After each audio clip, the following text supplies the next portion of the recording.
several years ago at one of the churches that I used to pastor, had a couple stop in asking for help with gas money and for food. And so was talking with them, asking them some questions, and found out that they were driving from Fort Wayne, Indiana to Lansing, Michigan for a funeral. And I asked them why did they stop at the church that I was pastoring? And they said, well, it was on the way. They just wanted to, and they saw the church, they wanted to stop in, and they needed the help. Well, a couple things jumped out at me. Number one was the trip to from Fort Wayne to Lansing is a 2-hour drive, a straight shot up I-69. The church that I pastored was over by South Bend, Indiana. So it was basically 2 hours out of the way. So I asked him, well, why are you taking this roundabout way to go from Fort Wayne to Lansing if gas money is an issue? Well, we wanted to take the scenic route.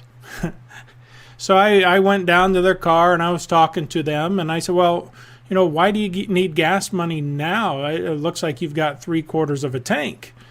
Well, I don't know if they had an answer for that one. But the other part was, well, why do you need food? Because their back seat was filled with grocery bags filled with food.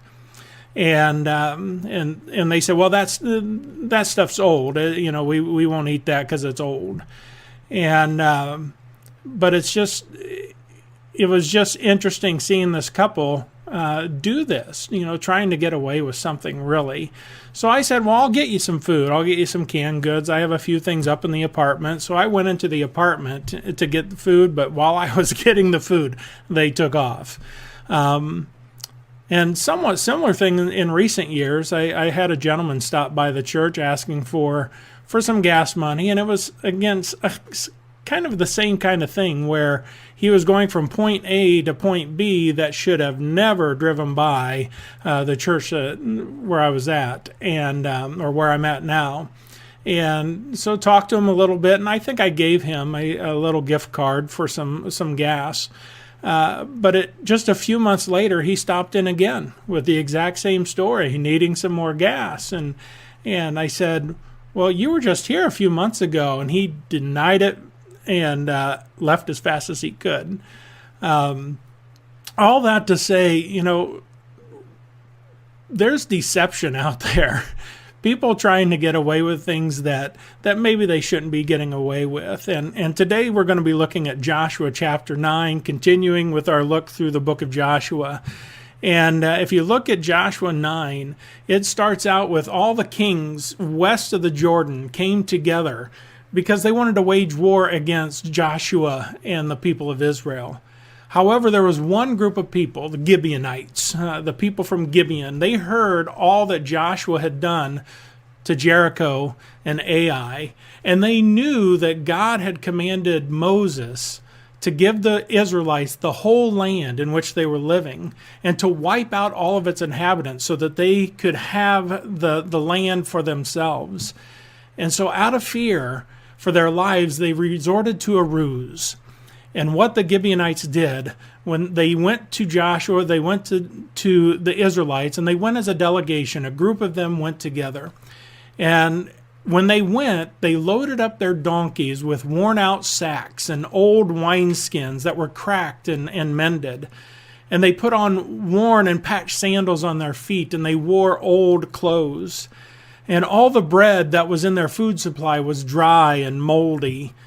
And they went to Joshua and they said, we've come from a distant country, make a treaty with us. And it's interesting because Joshua's initial response was on point. He made the comment, he says, perhaps you live near us. So how can we make a treaty with you? He had that thought of, here comes these people wanting to make a treaty. Maybe they are part of this land. So that initial thought that he had, on point. But they continued on with their ruse. They said they came from a distant country because of the fame of the Lord your God, buttering up Joshua a little bit. And they said they heard the reports of what God had done in Egypt and in Jericho and in Ai. And they said, well, look at our supplies here. Look at the bread. It's dry and moldy. It was warm when we left, but now it's dry, moldy. It's unedible. And look at the wineskins. When we filled them, they were new wineskins, but now they're all cracked. And look at our clothes and our shoes. They're all worn out from this long, long journey that we're on. And so the Israelites, they ended up sampling the provisions that the Gibeonites had brought. And the main point, I think, of this entire chapter is the next sentence, that when the Israelites sampled the provisions, it says, they did not inquire of the Lord. They were being deceived by the Gibeonites, and Joshua had that initial moment of discernment saying, perhaps you live near us. But then they did not seek the direction of the Lord to know what to do and to decide what to do next. And so they made a treaty with the Gibeonites, and the damage was done. They were supposed to go into the land and wipe out all the inhabitants so that they could have the land for themselves. But because of this deceit, because of this ruse that the Gibeonites did against Joshua and the Israelites, the damage was done. And just a few days later, the Israelites found out the Gibeonites actually did live near to them, and they went to their cities, and they did not do anything. They did not attack them because the leaders of the assembly had sworn an oath to them by the Lord, the God of Israel. So they did not attack them. They did not hurt them because they made an oath to the Lord, and they did not want to go against that oath. And so they still needed to do something. And it says that we have given them our oath by the Lord, the God of Israel, so we cannot touch them. But this is what we can do. We'll let them live so that the wrath of God will not fall on us for breaking our oath with them. So we'll let them live, but we're going to let them be woodcutters and water carriers in the service of the whole assembly. And it's interesting because that idea of they were the woodcutters, the water carriers for the assembly, for the tabernacle, in my mind, I'm thinking they are cutting the wood for the altar where they gave the burnt offerings. And they were the water carriers were bringing water to the water basin in which there was a ceremonial cleansing. And so they were put to work for the purposes of God. So, but from this passage, I want to look at it in regards to sin, equating the Gibeonites and how sin is dealt with today. And I want to come from the standpoint of the sins that often lead to addictive behaviors. So you have like alcohol and drugs and pornography. People that dabble in those things, a lot of times it becomes very addictive. But there are so many other sins out there, and worse sins, and some sins that you wouldn't even think would be sins. In James chapter 4, he writes, if anyone then knows the good they ought to do and doesn't do it, it is sin for them. So even the good deeds that we know we should do, but we don't do, it is sin. But anyway, just want to get back to sin is deceptive. Sin is very deceptive. Again, James chapter 1, he says, each person is tempted when they are dragged away by their own evil desires and enticed. You know, we have desires, and a lot of times those desires, they might look good and enticing and pleasurable, and we are enticed by them. And as we're drawn into those, that is when sin takes place. And so we have that deceptiveness of sin. And we see this all the way back at the beginning of creation. You know, we have Adam and Eve, and we're only 2 chapters in. Chapter 3 of Genesis is where God tells Adam and Eve, you can eat anything in the garden, but don't eat of the tree of the knowledge of good and evil. For when you eat of it, you will die. And the serpent, the enemy, goes to Eve, and he tells her that, you know, surely you won't die if you eat of that tree. And in Genesis 3, verse 6, it says, when the woman saw that the fruit of the tree was good for food and pleasing to the eye, and also desirable for gaining wisdom, she took some and ate it. She also gave some to her husband who was with her, and he ate it. Then the eyes of both of them were opened, and they realized they were naked. So sin is very deceptive. Even Adam and Eve, it says the fruit of the tree was good for food, and it was pleasing to the eye, and it was desirable for gaining wisdom. And they were deceived by that sin of going against what God had asked them to do. And a lot of times sin is deceptive for us is because we think it won't hurt if we take a drink or try a pill or watch a video or whatever that may be, that others are involved in it and there aren't any issues there. But dabbling in that sin can cause a lot of problems. It can lead to something worse. And you think about the sin that looks good. We tell our children, don't do this, don't do that. And and they still follow, they do the things that they want to do. The desires of their heart, or desires are going against what maybe mom and dad don't want. But it's deceptive. Sin is deceptive. And we need to learn to listen to that discernment, that voice in our heads that says, don't do it. Knowing that it's wrong, and that it may lead to something worse. Each one of us, we know that when we start to do something, the first time we do something that we know we shouldn't do, that discerning voice in our head is saying, don't do it, we do it anyway. That first time it's really hard because we know it's wrong, but we do it anyway. We follow through with that temptation that we're dragged away by our own evil desires, and we're enticed by sin. And instead of listening to that discerning voice that says, don't do it, we just try it one time. It's hard that first time. But the second time, it's a little easier. The third time, it's a little easier. Until it gets to the point where sin has no effect on us, and that's where we fall into those addictive behaviors, is because sin is no longer has an effect on us in doing the sin. So we need to be aware of listening to that discerning voice in our heads that God has given us.